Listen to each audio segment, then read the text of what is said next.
Wicket তোলার পর ইবাদতের বিখ্যাত এই স্যালুটের কথা কে না জানে, তবে খুব কম মানুষই জানে এই স্যালুটের উৎস কোথায়। জাতীয় দলের ক্রিকেটার হওয়ার আগে বাংলাদেশ বিমান বাহিনীতে চাকরি করেছিলেন সিলেট রকেট, আর নিজের পুরনো সেই পেশাকেই আজও ক্রিকেটের 22 গজের ট্রিবিউট দিয়েই স্যালুট দেন ইবাদত হোসেন। বিমান ছেড়ে ক্রিকেটার হওয়া ইবাদত লাল সবুজের অনেক গুরুত্বপূর্ণ জয়ে রেখেছেন বড় অবদান। নিজের বোলিং ক্যারিশমায় হয়ে উঠেছেন দেশের ক্রিকেটের বড় সম্পদ, আর তাই দেশের তরুণ প্রজন্মকে বাংলাদেশ এয়ারফোর্সে যোগদানে উদ্বুদ্ধ করতে ইবাদতকে এয়ারফোর্সের সম্মানজনক অনারারি কমিশন অফিসার পদ দেওয়া উচিত বলে মনে করেন আল জাজিরার জনপ্রিয় সংবাদকর্মী জুলকারনাইন শায়ের। সংশ্লিষ্ট কর্তৃপক্ষকে বিষয়টি বিবেচনা করার আহ্বানও জানিয়েছেন তিনি।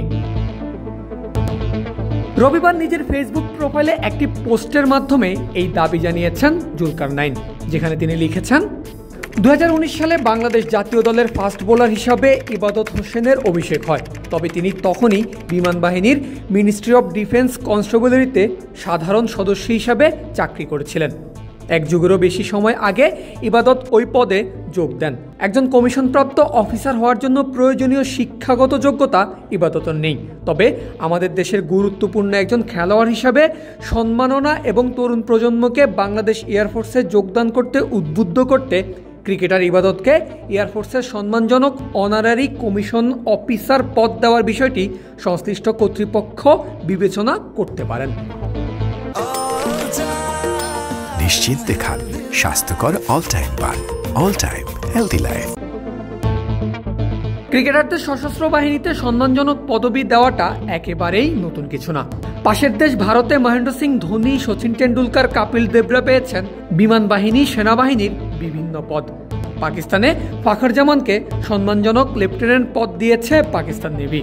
এছাড়াও ভারতের ফাস্ট বোলার মোহাম্মদ সিরাজ, পাকিস্তানের পেসার শাহিন শাহ আফ্রিদি এবং অলরাউন্ডার শাদাব খানকে সম্মানজনক ডিএসপি পদ দিয়েছে তাদের নিজ নিজ দেশের পুলিশ বাহিনী।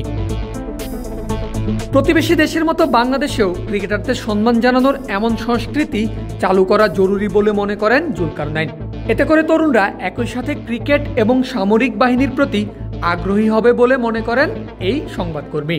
নিজের পোস্টে তিনি লিখেছেন, আমাদের পাশের দেশ ভারত ও পাকিস্তানের একাধিক ক্রিকেটারদের সশস্ত্র বাহিনী থেকে সম্মানজনক পদবি দেওয়া হয়েছে, যদিও ওই সকল ক্রিকেটাররা সামরিক ব্যাকগ্রাউন্ড থেকে আসেননি।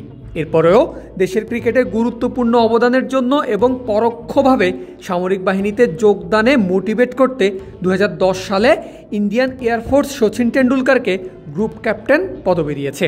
এর আগে কপিল দেবকে 2008 সালে ইন্ডিয়ান আর্মির লেফটেন্যান্ট কর্নেল ও 2011 সালে মহেন্দ্র সিং ধোনিকে লেফটেন্যান্ট কর্নেল পদের মর্যাদা দেওয়া হয়েছে। এদিকে পাকিস্তান পুলিশ বাহিনী শাদাব খানকে 2023 সালে গুরুত্বপূর্ণ ডিএসপি পদ দিয়েছে। আরেক ক্রিকেটার ফাখর জামানকে পাকিস্তান নেভি থেকে লেফটেন্যান্ট পদের মর্যাদা দেওয়া হয়েছে।